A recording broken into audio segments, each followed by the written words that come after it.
수요일 아침 고난주간 묵상입니다. 베드로의 부인이란 제목으로 누가복음 22장 54절에서 62절까지 말씀 보시도록 하겠습니다.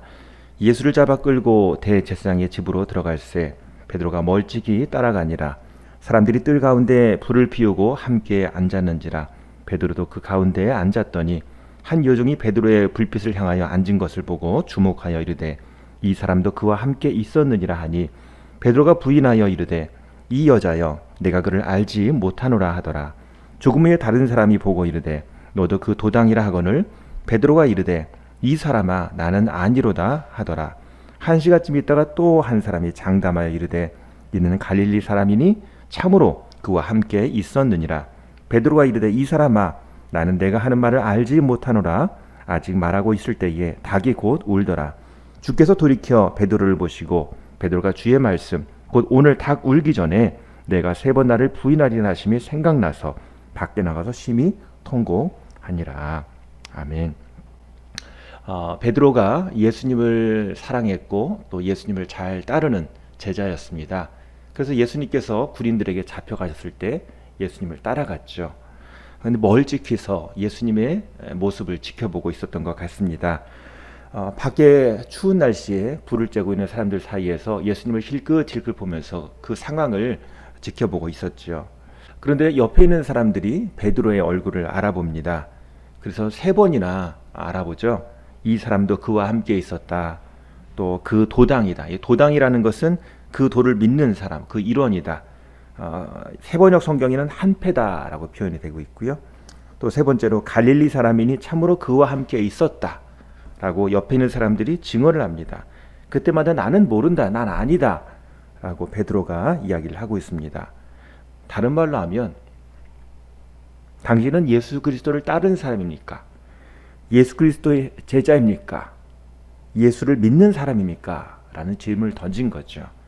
그럴 때 베드로는 두려움 때문에 자기를 알아본 사람들에게 아니다, 난 제자가 아니다, 나는 예수 그리스도와 상관없는 사람이다 라고 이야기를 합니다. 그 순간 닭이 울었죠.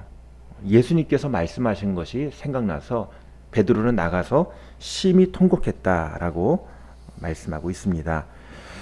그 전에 예수님께서 말씀하셨죠. 베드로가 주님이 잡혀가시면 제가 감옥이든 아니면 죽음의 장소든 저도 그 자리에 함께 있겠습니다. 주님이 계시면 저는 어디든지 따라갑니다 라고 호언장담했을 때 예수님께서 오늘 밤에 네가 닭이 3번 울 때 그 전까지 나를 3번 모른다고 부인할 거야 라고 말씀하셨습니다. 그 말씀이 기억난 거죠. 베드로가 통곡한 이유는 무엇인가요? 스승과 제자 사이의 도리 때문에, 그만큼 예수님이 사랑하고 가르쳐 주셨는데 자기가 위험에 빠지니까 스승을 모른다고 배신하는 그런 도리를 저버린 행동이었기 때문에 그런 것입니다. 근데 이 차원은 윤리적인 어떤 도의적인 문제죠. 그런데 베드로가 통곡한 것의 더 이면에 더 중요한 문제는 예수님이 왜 이 길을 가고 계신지를 모르고 있는 것입니다. 예수님이 가고 계신 십자가의 길을 의미를 모르고 있는 거죠. 전에 예수님께서 말씀하셨습니다. 요한복음 2장 19절 20절 말씀 보면 예수께서 대답하여 이르시되 너희가 이 성전을 헐라 내가 사흘 동안에 일으키리라. 그러나 예수는 성전된 자기 육체를 가리켜 말씀하신 것이라. 예수님께서 내가 죽을 것이다 라고 예고를 하셨지만 제자들 누구도 그 말씀을 귀담아 듣지 않았습니다. 그저 예수님은 인간적인 면에서 어떤 정치적인 또 특별한 능력을 가진 지도자, 선생님으로 그렇게 알았고, 그렇게 인간적으로 알던 예수님이 잡혀가시니까 그 모든 구심력이 다 깨어진 것입니다. 제자들도 흩어지고 많은 사람들이 다 떠났습니다. 예수님을 믿는 사람들, 그 믿음의 도가 다 몰락한 것처럼 그렇게 생각이 들게 되는 형편입니다. 그런데 예수님은 단순한 인간적인 스승이 아니셨다는 것입니다.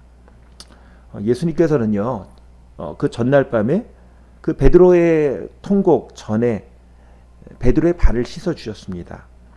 예수님께서 베드로의 발을 씻어 주신다고 하니까 베드로가 펄쩍 뛰면서 이렇게 얘기하죠. 내 발을 절대로 씻지 못하시리다. 예수께서 대답하시되 내가 너를 씻어주지 아니하면 내가 나와 상관이 없느니라. 시몬 베드로가 이르되 주여 내 발뿐 아니라 손과 머리도 씻어 주옵소서. 예수님은 베드로의 배신과 불신을 알고 계셨습니다. 그래서 닭 울기 전에 네가 3번 나를 부인할 거야 라고 말씀하신 거죠. 그런데 누가복음 22장 32절 말씀 보면 예수님이 하신 일이 있어요. 경고만 한 것이 아니라 그러나 내가 너를 위하여 내 믿음이 떨어지지 않기를 기도하였느니 너는 돌이킨 후에 내 형제를 굳게 하라.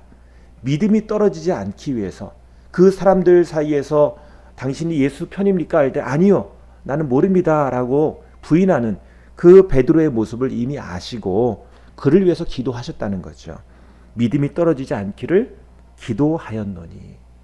예수님께서 발을 씻어주시면서 이 베드로의 믿음이 떨어지는 것을 다 알고 계시는데 그렇기 때문에 나는 너의 발을 씻어줘야 된다. 예수님 저 절대로 씻어주면 안 됩니다. 황송합니다 할 때 내가 너의 발을 씻어주지 않으면 너와 상관이 없다라고 말씀하신 것이 바로 이것입니다.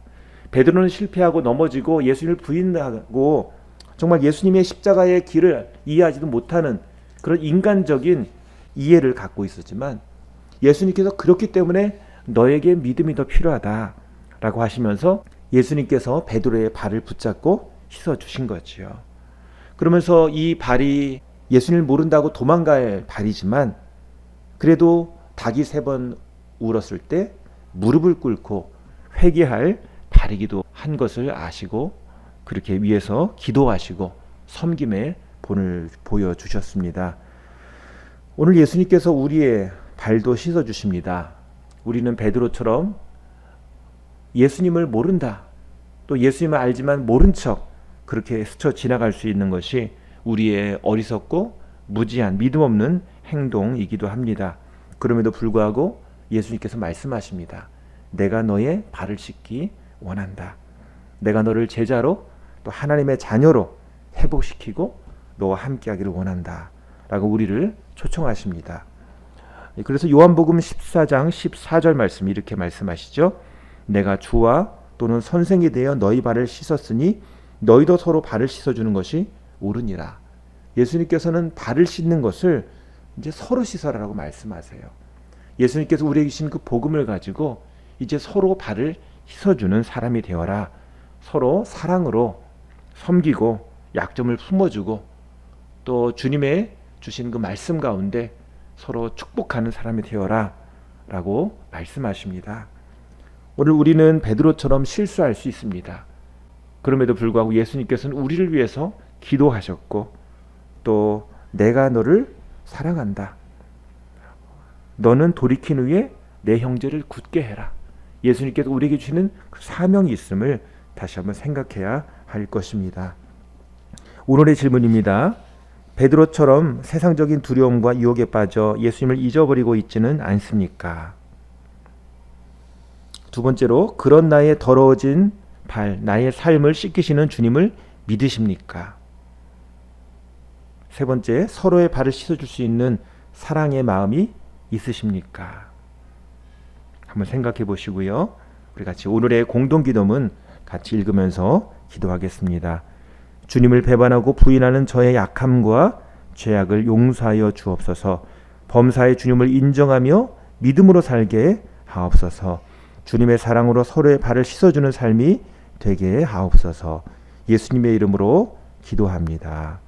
아멘. 오늘도 주님께서 우리의 발을 씻어주신 줄 믿습니다. 주님께서 씻어주는 그 발로 오늘 하루를 믿음으로 사시기를 소망합니다.